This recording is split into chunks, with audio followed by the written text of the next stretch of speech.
श्री गुरु सत्ताई नमः। सभी को प्रणाम।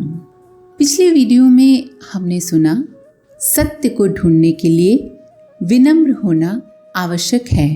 अहंकार में डूबे रहकर अध्यात्म के मार्ग पर नहीं चला जा सकता। मनुष्य जीवन का लक्ष्य सिर्फ अपने लिए जीने में और संपदा बटोरते रहने में नहीं है। जिस व्यक्ति में संतोष नहीं होता वो अक्सर कुमार्ग का मार्ग अपना लेता है। जिसे धन की लिप्सा है वो उसके लिए दूसरों का शोषण भी कर सकता है। लिप्सा, लालच जो न कराए वही कम है। लालची व्यक्ति अधर्म की ओर न चाहते हुए भी प्रवृत्त हो जाता है। अधर्मी मनुष्य अपने पापों की वजह से ही राक्षस या नरपिशाच कहलाता है। आइए इसी क्रम को आगे बढ़ाते हैं। मनुष्यों में एक ऐसा वर्ग भी है जिसे देव मानव कहते हैं। ये लोग लौकिक महत्वाकांक्षाओं को छोड़ करके औसत नागरिक स्तर का निर्वाह स्वीकार करते हैं। परिवार छोटा रखते हैं और उसे स्वावलंबी सुसंस्कारी बनाते हैं। संग्रह की लालसा नहीं रखते। बड़प्पन का दर्प दिखाने की भी इच्छा नहीं रखते हैं और स्वेच्छा से ब्राह्मण वृत्ति अपनाते हैं।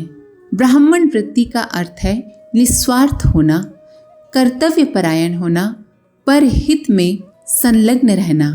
जीवन के ऊंचे मूल्यों पर, ऊंचे आदर्शों पर जिनकी आस्था होती है उन्हें लौकिक महत्वाकांक्षाएं बहुत छोटी लगती हैं। इसीलिए वे उनके बारे में ज़्यादा नहीं सोचते। सादगी अपनाने तथा परिवार की संख्या तथा आवश्यकताएं न बढ़ने देने से व्यक्तिगत आवश्यकताएं घट जाती हैं। यही ब्राह्मण वृत्ति है कि आवश्यकताएं कम से कम रखकर अपनी क्षमताओं को दूसरों के हित के लिए बचाएं और लगा दें। तथागत बोधि वृक्ष को साष्टांग दंडवत कर रहे थे।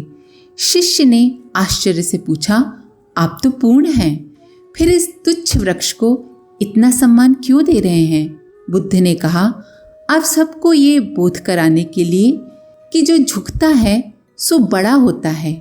झुकने में शर्म नहीं होती, बल्कि अधर्मी होने में शर्म होना चाहिए, कायर होने में शर्म होना चाहिए। पर जो लोग हर तरह से सक्षम होते हैं उनमें ये नम्रता का भाव अवश्य रहता है। झुकना। बुद्ध ने कहा, ऐसा ना हो कि आप लोग अहंकारी बनकर नमन की परंपरा को भुला दें। ईश्वरीय मार्ग में इस प्रकार की बड़प्पन की महत्वाकांक्षाएं पहले छोड़नी पड़ती हैं। ईरानी शहंशाह अब्बास शिकार के लिए जंगल में भटक रहे थे। वहां उनकी भेंट एक चरवाहा बालक से हो गई। नाम था मोहम्मद अली बेग। चरवाहा होते हुए भी उसके हाजिर जवाबी तथा व्यक्तित्व से शाह बड़े प्रभावित हुए और लौटते समय उसे अपने साथ ले आए। मोहम्मद अली बेग को राज्य का कोषाध्यक्ष बना दिया गया। यद्यपि वो एक निर्धन परिवार का था, फिर भी इतनी धन दौलत को देखकर उसका मन तनिक भी विचलित न हुआ। वो अपने को कोषालय के समस्त धन का रक्षक मानता था। इतने बड़े पद पर रहते हुए भी उसके जीवन में सादगी थी। शाह अब्बास के बाद उनका अल्पवयस्क पौत्र शाह सफ़ी राज सिंहासन पर आसीन हुआ। किसी ने उसके कान भर दिए कि मोहम्मद अली राज्य के धन का दुरुपयोग करता है। शाह ने उस प्रकरण को जांच के लिए अपने पास रखा और एक दिन बिना सूचना दिए मोहम्मद अली बेग के घर पहुंच गए। शाह ने उनकी हवेली के सब कमरों का निरीक्षण किया। थोड़ी बहुत ज़रूरी वस्तुओं के अतिरिक्त वहाँ कुछ भी नहीं दिखाई दे रहा था। शाह निराश होकर लौटने लगा तो खोजियों के संकेत पर शाह की दृष्टि एक बंद कमरे की ओर गई। उसमें ताला लटक रहा था। अब शाह की शंका को कुछ आधार मिला। उन्होंने पूछा, इसमें क्या चीज़ है जो तुमने ताला लगाया हुआ है? तुरंत ताला खोल दिया गया। शाह ने संदूक में एक लाठी, शीशे की सुराही, एक पोशाक तथा 2 मोटे कंबल देखे। मोहम्मद ने कहा, जब स्वर्गीय शाह मुझे यहाँ लाए थे उस समय मेरे पास यही वस्तुएं थीं और आज भी मेरे पास अपनी कहने को यही हैं। मैं इनसे प्रेरणा ग्रहण करता हूँ। ये मेरे जीवन की सच्चाई है। ये वस्तुएं मुझे विनम्र रहने में सहायता करती हैं। मैं इनसे प्रेरणा ग्रहण करता हूँ और उसी स्तर के जीवन का अभ्यास बनाए रखता हूँ। युवा बादशाह इस आदर्श निष्ठा को देखकर नतमस्तक हो गया। कुछ पत्रकारों को डॉक्टर श्यामा प्रसाद मुखर्जी से भेंट करनी थी। सारे लोग स्टेशन पर पहुंचे। जब उन्होंने डॉक्टर साहब को तीसरी श्रेणी के डिब्बे में यात्रा करते देखा तो सबको बड़ा आश्चर्य हुआ। एक पत्रकार तो अपने विस्मय को छिपा नहीं सका और डॉक्टर मुखर्जी से पूछ ही बैठा, आप शायद जीवन में पहली बार तीसरी श्रेणी में यात्रा कर रहे हैं। डॉक्टर मुखर्जी ने उत्तर दिया, नहीं तो मैं तो अक्सर इसी में यात्रा करता हूँ। आप जानते हैं ना कि हमारी संस्था निर्धन है। तीसरी श्रेणी में यात्रा करने से जो बचत होती है, इस बचत से संस्था को अन्य आवश्यक काम चलाने में सहायता मिलती है। पत्रकार डॉक्टर मुखर्जी की सहज सादगी से बड़े प्रभावित हुए। इस घटना में ही लोक सेवक का सच्चा आदर्श, सच्चा मर्म छुपा पड़ा है। भक्त अपने आराध्य भगवान से कभी ऊपर नहीं बैठता, तो फिर जनता को भगवान मानकर उसकी सेवा साधना में निरत साधक को ही क्यों स्वयं को जनता से अलग और पृथक वर्ग या ऊपर मानना चाहिए। पांडवों ने राजसूय यज्ञ किया। उसमें सर्वोत्तम पद चुन लेने के लिए कृष्ण को कहा गया। उन्होंने आगंतुकों के पैर धोकर उनका सत्कार करने का काम अपने जिम्मे लिया। ये श्री कृष्ण की निरहंकारिता और विनम्रता थी। श्रेष्ठ वृत्तियां, उच्च आदर्श अपना लेने के उपरांत मनुष्य को परमार्थ प्रयोजनों में, दूसरों की भलाई में संलग्न होने में कोई कठिनाई नहीं होती। निर्वाह और परमार्थ, अपना खुद का निर्वाह और दूसरों की भलाई भली प्रकार साथ साथ निभता रह सकता है। ऐसे लोग अपने गुण, कर्म, स्वभाव का स्तर उठाते हैं, एक क्षण भी बेकार नहीं गुजारते।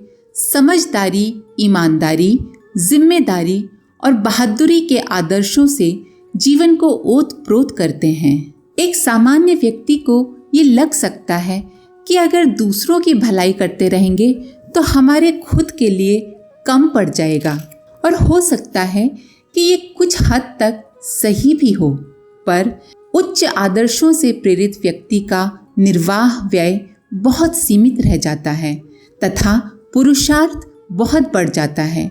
उनका निर्वाह उनके पुरुषार्थ के एक छोटे से अंश से ही पूरा हो जाता है। शेष जो बचता है वो परमार्थ में ही लगाते हैं। परिवार में वे सुविधाओं की अपेक्षा संस्कारों को महत्व देते हैं। उनके खर्चे अनाप शनाप नहीं होते, जितनी जरूरत है उतना ही खर्च खुद पे करते हैं। महामना मालवीय जी गरीब परिवार में जन्मे थे। किसी प्रकार बीए पास करने के उपरांत वे 50 रुपये मासिक की अध्यापकी पा सके। इस सीमित आजीविका में से वे कुछ बचाकर निर्धन छात्रों की सहायता करते। नौकरी से बचा हुआ शेष सारा समय लोक सेवा के कार्यों में लगाते। डॉक्टर श्यामा प्रसाद मुखर्जी इंग्लैंड से बैरिस्ट्री पास करके लौटे तो परिवार को उनसे धनोपार्जन की बड़ी आशा थी, पर घर में गुजारे की व्यवस्था पहले से ही थी। इसीलिए वे उस और तनिक भी ध्यान न देकर समय की आवश्यकता अनुसार देश सेवा के कार्य में जुट पड़े। बंगाल के दुर्भिक्ष में उन्होंने जमकर कार्य किया। बंटवारे के समय सांप्रदायिक दंगों की आग बुझाने में कुछ कसर न रखी। केंद्र में वित्त मंत्री बने तो बेरोजगारों को रोजगार देने के लिए उन्होंने नई स्थापनाएं की। सरकार से मतभेद होने पर उन्होंने जनसंघ की स्थापना की।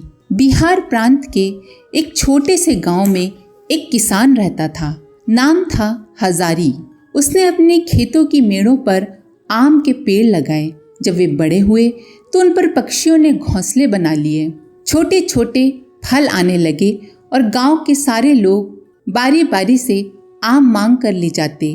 वो स्वयं भी उस पेड़ के नीचे सघन छाया में चारपाई बिछाकर बैठता तो उसे बड़ा अच्छा लगता। हजारी के बच्चे बड़े हो गए। उसने सोचा खेती बाड़ी का काम अब इन्हें सौंप देना चाहिए और स्वयं उस क्षेत्र में आम के पौध लगवाने के लिए निकल पड़ना चाहिए। ढलती उम्र में परमार्थ परायण होने को ही वानप्रस्थ कहते हैं। वो गांव गांव घूमता, आम लगाने का महत्व समझाता और जो लोग सहमत होते उनके यहाँ स्वयं ही पौधा लगा आता। इस प्रकार मरते समय तक उसने 1000 आम के उद्यान लगवा दिए। उस क्षेत्र का नाम उस किसान की स्मृति में हजारी बाग पड़ा। राजा बालीक ने किसी बात पर रुष्ट होकर प्रधान सेवक भद्रजित को निकाल दिया। सोचा इससे इसके होश ठिकाने आ जाएंगे। लोगों के सम्मान के बिना कौन सुखी रह सकता है। भद्रजित की आदर्शवादी बुद्धि अडिग रही। प्रेरणा हुई लोक मंगल के लिए पद नहीं बल्कि श्रेष्ठ भावना चाहिए, सेवा भाव चाहिए। उन्होंने जन संपर्क साधा और लोक सेवा के कार्यों में जुट गए। सहयोग पहले की अपेक्षा और अधिक बढ़ गया। अब राजा की इच्छा हुई कि जाकर देखें कि भद्रजित कैसे रह रहे हैं। सो वे नकली वेश बनाकर वहां जा पहुंचे जहां भद्रजित उन दिनों निवास कर रहे थे। राजा ने देखा भद्रजित बिल्कुल खुश हैं, प्रसन्न हैं, अभाव का कोई चिन्ह नहीं था। कुशल क्षेम पूछी तथा राज का पद छिन जाने की प्रतिक्रिया जाननी चाहिए। भद्रजित ने कहा, मेरे ऊपर राजा ने बड़ा उपकार किया। राजा ने मुझे निकाल दिया। इससे मुझे ये समझने का अवसर मिला कि पद की अपेक्षा अपना कर्म और अपने व्यवहार का प्रभाव कितना अधिक सार्थक होता है। आज मेरे और मेरी आराध्य जनता के बीच केवल स्नेह सूत्र है। पद, प्रतिष्ठा और औपचारिकता की खाई पड़ चुकी है। सुख दुख में एक होने का अवसर मिला है। जो आत्मीयता अब अनुभव हुई वो पहले कहाँ थी। राजा समझ गए सत्पुरुष पद से नहीं अपनी देवोपम प्रवृत्तियों से सम्मान पाते हैं। सिद्धांतवाद की जीती जागती मूर्ति का नाम है जॉर्ज बर्नार्ड शॉ। वे आयरलैंड के माने हुए लेखक थे। उस देश में मांसाहार और सुरा सुंदरी का साधारण प्रचलन है। बर्नार्ड शॉ ने इन तीनों से आजीवन बचे रहने का प्रयास किया और उसे पूरी तरह निभाया। उनकी आजीविका अच्छी थी, ख्याति भी विश्वव्यापी थी। एक युवती ने विवाह का प्रस्ताव रखा तो उन्होंने आश्चर्यचकित होकर इसका कारण पूछा। युवती ने कहा, मैं चाहती हूँ कि मेरी संतान मुझ जैसी सुंदर और आप जैसी विद्वान हो। शॉ समझ गए कि ये सुंदरी मुझे शब्दों के जाल में फंसाना चाहती है। उनकी आदर्श निष्ठा बुद्धि ने तुरंत मार्ग खोजा। वे बोले, देवी आप जैसा सोचती हैं, यदि उसका ठीक उल्टा हो गया तब क्या होगा। मुझ जैसा कुरूप और आप जैसी मूर्ख संतान भी तो हो सकती है। निरुत्तर होकर महिला लौट गई। शॉ अपने सिद्धांत पर अडिग रहे। शॉ ने जो भी कमाया सार्वजनिक कार्यों के लिए दान कर दिया। मरने के बाद उनके जनाजे में पशु पक्षियों का जुलूस चले ऐसी वे वसीयत कर गए। वे कहते थे कि पशु पक्षियों का मांस मैंने कभी नहीं खाया और इन्हें कुटुंबियों की तरह माना है। सो मेरे जनाजे में वे ही चलने के अधिकारी हैं। उनकी विद्वता, उनकी आदर्श निष्ठा के सहारे ही इतनी निखरी और लोकप्रिय हुई। आज के लिए इतना ही। अपने विचार कमेंट बॉक्स में जरूर लिखें। आप सभी का धन्यवाद। ओम शांति। हमारे YouTube चैनल को सब्सक्राइब करें और बेल आइकन को दबाकर ऑल पर क्लिक करें ताकि आने वाले सभी वीडियोस की नोटिफिकेशन आपको मिलती रहे।